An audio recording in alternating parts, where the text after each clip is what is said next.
Welcome to study time channel. നമ്മളിന്ന് പഠിക്കാൻ പോകുന്നത് 10ാം ക്ലാസ്സിലെ ഹിസ്റ്ററിയിലെ ആദ്യത്തെ ചാപ്റ്ററായ ഹ്യൂമനിസത്തെക്കുറിച്ചാണ്.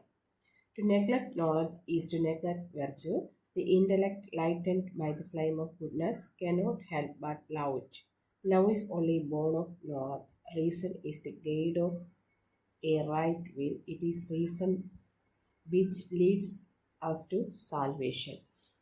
അറിവിനെ നെഗ്ലക്റ്റ് ചെയ്യുന്നത് വെർച്യു, നന്മയെ നെഗ്ലക്റ്റ് ചെയ്യുക, അവഗണിക്കുന്നത് പോലെയാണ്.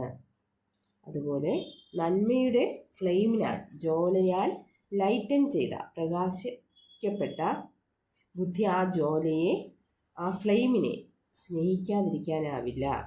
സ്നേഹം അറിവിൻ്റെ മാത്രം സന്തതിയാണ്. Love is only born of knowledge.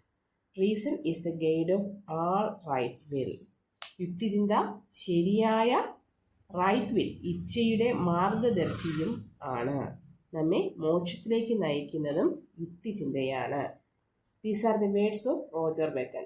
ഈ മേളിൽ പറഞ്ഞിരിക്കുന്ന വേർഡ്സുകൾ പറഞ്ഞത് റോജർ ബെക്കൺ എന്ന ആളാണ്. അദ്ദേഹം ആരായിരുന്നു? Who was Roger Bacon? A scientific philosopher who lived in England in the 13th century. 13ാം നൂറ്റാണ്ടിൽ ഇംഗ്ലണ്ടിൽ ജീവിച്ചിരുന്ന ഒരു സയൻറ്റിഫിക് ഫിലോസഫർ ആയിരുന്നു റോജർ ബെക്കൺ. അതൊന്ന് ഓർത്തിരിക്കുക. ആരാണ് റോജർ ബെക്കൺ? അദ്ദേഹം ഏത് രാജ്യത്താണ് ജീവിച്ചിരുന്നത്? അദ്ദേഹം ജീവിച്ചിരുന്ന നൂറ്റാണ്ട് ഏതാണ്? Hence he is referring the importance of rationalism, knowledge and love. അദ്ദേഹം ഈ സെൻറ്റൻസുകളിൽ പറയുന്നത് റാഷണലിസം, യുക്തിചിന്ത, നോളജ് അറിവ്, ലവ് സ്നേഹം എന്നിവയ്ക്ക് അദ്ദേഹം ഇമ്പോർട്ടൻസ് കൊടുക്കുന്നുണ്ട്. ഏതിനൊക്കെയാണ്? Roger Bacon gave importance to rationalism, knowledge and love. During his time, അദ്ദേഹത്തിൻ്റെ കാലഘട്ടത്തിൽ, the rulers of Europe has denied rationalism. അത് പഴയ കാലമാണ്, ഇന്നത്തെ പോലെയുള്ള കാലമല്ല. അതുകൊണ്ട് തന്നെ എന്ത് ചെയ്തു? അന്ന് അവിടുത്തെ റൂളേഴ്സ്, യൂറോപ്പിലെ റൂളേഴ്സ്, ഭരണാധികാരികൾ റാഷണലിസത്തെ നിഷേധിച്ചിരുന്നു. ഡിനൈഡ് എന്ന് പറഞ്ഞാൽ നിഷേധിച്ചിരുന്നു. Thinkers like Roger Bacon questioned existing feudalistic power system and its ideas and concept. Roger ബെക്കനെ പോലെയുള്ള തത്വചിന്തകർ, സയൻറ്റിഫിക് ഫിലോസഫേഴ്സ് ഒരുപാടുണ്ടായിരുന്നു. അവർ അന്ന് നിലനിന്നിരുന്ന 13ാം നൂറ്റാണ്ടിൽ യൂറോപ്പിൽ നിലനിന്നിരുന്ന ഫ്യൂഡൽ പവറിനെയും ഫ്യൂഡൽ സിസ്റ്റത്തെയും ഫ്യൂഡൽ ഐഡിയാസിനെയും കൺസെപ്റ്റിനെയും ക്വസ്റ്റ്യൻ ചെയ്യുകയും ചെയ്തിരുന്നു. അതിൻ്റെ ഫലമായി as a result many of these thinkers were subjected to cruel persecution. ഇതിൻ്റെ ഫലമായിട്ട് പല തത്വചിന്തകരും ക്രൂരമായ ശിക്ഷാവിധികൾക്ക് വിധേയരാവുകയും ജയിലിലടയ്ക്കപ്പെടുകയും ചെയ്തു. Some of them even lost their lifes. കൂടാതെ ചിലർക്ക് തങ്ങളുടെ ജീവൻ നഷ്ടപ്പെടുന്ന അവസ്ഥ വരെ ഉണ്ടായി. എന്നാൽ എല്ലാ കാലവും ഇതും തുടർന്നു പോയില്ല. But later some situation began to change. ഈ സാഹചര്യം, യുക്തിചിന്ത ഉന്നയിക്കുന്ന ആൾക്കാരെ ജയിലിലടയ്ക്കുകയും കൊല്ലാൻ വരെ പഠിക്കുകയും ചെയ്തിരുന്ന ആ സാഹചര്യം ക്രമേണ യൂറോപ്പിൽ എന്ത് ചെയ്തു? മാറി വന്നു.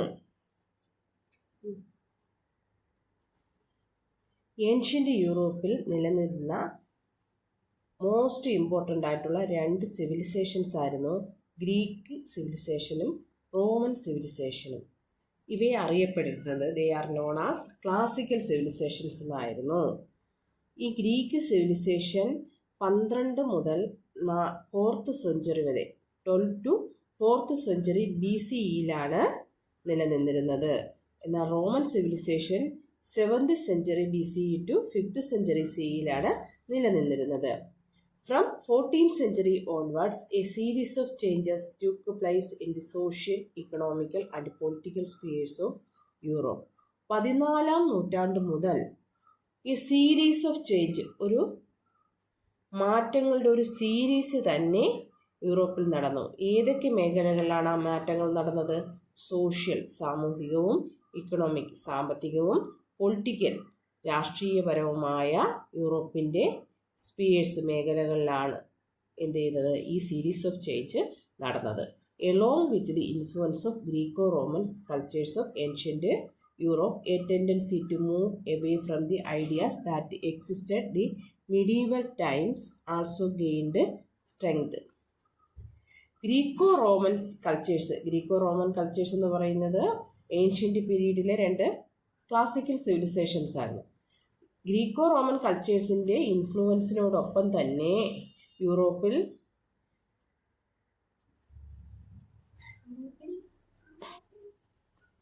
A tendency to move away from the ideas that existed in the medieval times also gained strength. യൂറോപ്പിൽ അവിടെ നിലനിന്നിരുന്ന ഐഡിയാസ്, മെഡീവൽ ടൈംസിൽ നിലനിന്നിരുന്ന ഐഡിയാസ് സ്ട്രെങ്ത് പാലിക്കാൻ തുടങ്ങി, സ്ട്രെങ്ത് ബലപ്പെടാൻ തുടങ്ങി. യൂറോപ്പിൽ മധ്യകാലത്ത് നിലനിന്നിരുന്ന റാഷണലിസം പോലുള്ള ചിന്തകൾ ഒരുപാട് സ്ട്രെങ്ത് പാലിക്കാൻ തുടങ്ങി. ഇങ്ങനെയുള്ള ഈ ചേഞ്ചസിൻ്റെ ഫീച്ചേഴ്സ്, ക്യാരക്ടറിസ്റ്റിക് ഫീച്ചേഴ്സ് എന്തൊക്കെയാണെന്ന് നോക്കാം. മെഡീവൽ ടൈമിൽ സ്ട്രെങ്ത് ആയിട്ടുള്ള ഈ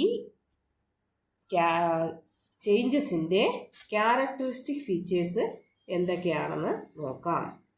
let us examine the characteristic features of these changes. ഒന്ന്, ഹ്യൂമാനിസ്റ്റിക് പെർസ്പെക്റ്റീവ്, മനുഷ്യ കേന്ദ്രീകൃതമായ കാഴ്ചപ്പാട്. രണ്ട്, ഗ്രോത്ത് ഓഫ് അർബൻ ലൈഫ്, നഗര കേന്ദ്രീകൃതമായ ജീവിതത്തിൻ്റെ വളർച്ച. പ്രോഗ്രസ് ഓഫ് ട്രേഡ്, കച്ചവടത്തിൻ്റെ പ്രോഗ്രസ്. റൈസ് ഓഫ് നേഷൻ സ്റ്റേറ്റിൻ്റെ ഉദയം, നഗരരാഷ്ട്രങ്ങളുടെ ഉദയം. ഇൻഡിവിജ്വൽ ലിബർട്ടി, വ്യക്തിഗത സ്വാതന്ത്ര്യം. Rationalism, യുക്തിചിന്ത.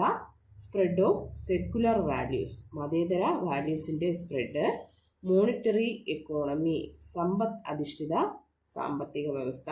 Importance gained by regional languages, പ്രാദേശിക ഭാഷകൾക്ക് പ്രാധാന്യം കൊടുക്കുന്നത്. Changes in the reliance of art and science, ആർട്ടിൻ്റെയും സയൻസിൻ്റെയും മേഖലകളിലുണ്ടായ changes. These changes were particularly evident in Italy, which was part of ancient Roman civilizations. ഈ ചേഞ്ചുകൾ പ്രധാനമായും ഇറ്റലിയിലാണ് തുടക്കം കുറിച്ചത്. കാരണം ആൻഷ്യൻ്റ് റോമൻ സിവിലൈസേഷൻ്റെ ഒരു പാർട്ടായിരുന്നു ഇറ്റലി. അതുകൊണ്ട് തന്നെ ഈ ചേഞ്ചസുകൾ ഇറ്റലിയിലാണ് തുടങ്ങിയത്. Historians timed these changes renaissance. ഇതുകൊണ്ട് തന്നെ ചരിത്രകാരന്മാർ ഈ ചേഞ്ചസിനെ മൊത്തത്തിലൊരു പേര് വിളിച്ചു, അതാണ് റിനൈസൻസ് അല്ലെങ്കിൽ നവോത്ഥാനം. അപ്പോൾ അവിടെ ഒരു ക്വസ്റ്റ്യൻ വരുന്നുണ്ടോ, what is Renaissance? The Renaissance is considers a period of transformation from medieval feudalism to the modern age. Medieval ഫ്യൂഡലിസത്തിൽ നിന്ന് മോഡേൺ ഏജിലേക്കുള്ളൊരു ട്രാൻസ്ഫർമേഷൻ, ഒരു മാറ്റമാണ് റിനൈസൻസ് എന്നാണ് കണക്കാക്കപ്പെടുന്നത്. Renaissance, the word Renaissance means rebirth. Renaissance എന്ന വേർഡിൻ്റെ മീൻസ് റീബർത്ത്, പുനർജന്മം എന്നാണ്.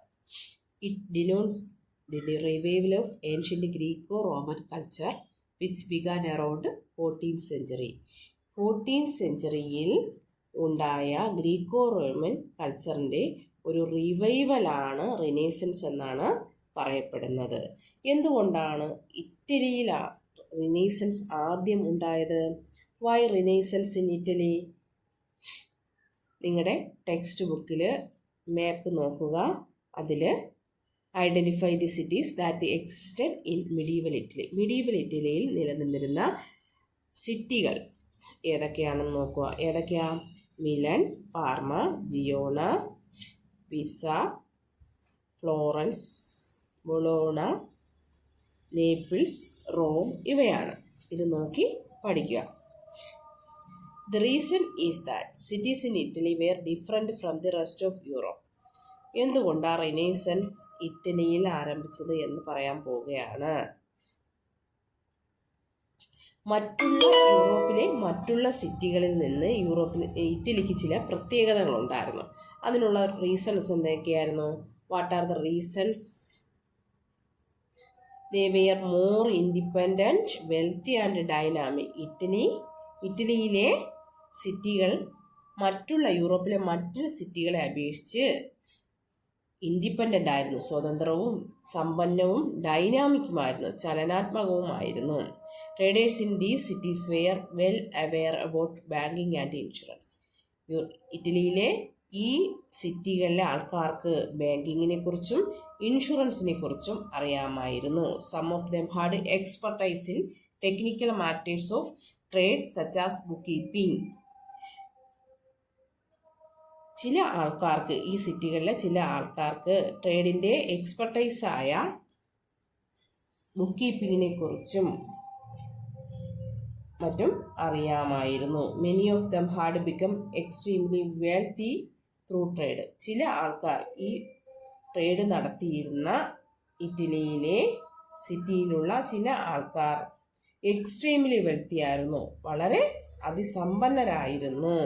ട്രേഡ് മൂലം അവർ സമ്പന്നരായിട്ട് മാറി. ബുക്ക് കീപ്പിംഗ് എന്ന് പറഞ്ഞാൽ detailed recording of the income and expenditure of an establishment on a daily basis called book keeping. അക്കൗണ്ടിങ്ങിൻ്റെ ഒരു ഫസ്റ്റ് സ്റ്റെപ്പാണെന്ത്? Book keeping. അതായത് ചെലവും വരവും ചെലവും ഒക്കെ, ദിവസേനയുള്ള വരവും ചെലവും ഒക്കെ രേഖപ്പെടുത്തി വെക്കുന്നതാണെന്ത്? Book keeping. അപ്പോൾ ഇങ്ങനെയുള്ള ഈ ട്രേഡിലെ ഒരു പ്രധാനപ്പെട്ട കാര്യമായ ബുക്ക് കീപ്പിങ്ങിനെ കുറിച്ച് ഇറ്റലിയിലെ സിറ്റീസിലുള്ള ആൾക്കാർക്ക് അറിയാമായിരുന്നു. അതുകൊണ്ട് തന്നെ അവരുടെ ട്രേഡ് ഒരുപാട് സമ്പന്നമായിക്കൊണ്ടിരുന്നു. നിങ്ങൾ ഇത് നന്നായിട്ട് ഈ കൺസെപ്റ്റുകൾ ഓർത്തിരിക്കുക. കാരണം ചോദിക്കും, സ്റ്റേറ്റ്മെൻറ്റ് വൈസ് ക്വസ്റ്റ്യൻ വരുമ്പോൾ ഇവിടെ നിന്ന് വേണമെങ്കിലും ചോദിക്കാം. ചിലപ്പോൾ ഇങ്ങനെ ആയിരിക്കും ചോദിക്കുന്നത്. Traders in Italian cities were well aware about banking and insurance. Second statement ഇങ്ങനെയായിരിക്കും വരുന്നത്. They were not aware of book keeping. അവർക്ക് ബുക്ക് കീപ്പിങ്ങിനെ കുറിച്ച് അറിയില്ലായിരുന്നു. These two statements are true. First statement is true, second statement is false. ഏതാണ് ശരി? First statement ശരിയും second statement തെറ്റുമാണ്. ഇത് ഞാൻ നിങ്ങൾക്ക് ക്വസ്റ്റ്യൻ ആൻസറായിട്ട് പിന്നീട് തരാം. ഒരു ചാപ്റ്ററിൻ്റെ പകുതി ആയതിനു ശേഷം ക്വസ്റ്റ്യൻ ആൻസർ രൂപത്തിലും സ്റ്റേറ്റ്മെൻറ്റ് വൈസ് ക്വസ്റ്റ്യനും നിങ്ങൾക്ക് തരാം. എല്ലാവരും ചാനൽ കാണുക, സപ്പോർട്ട് ചെയ്യുക. എന്തെങ്കിലും സജഷൻസ് ഉണ്ടെങ്കിൽ പറയുക.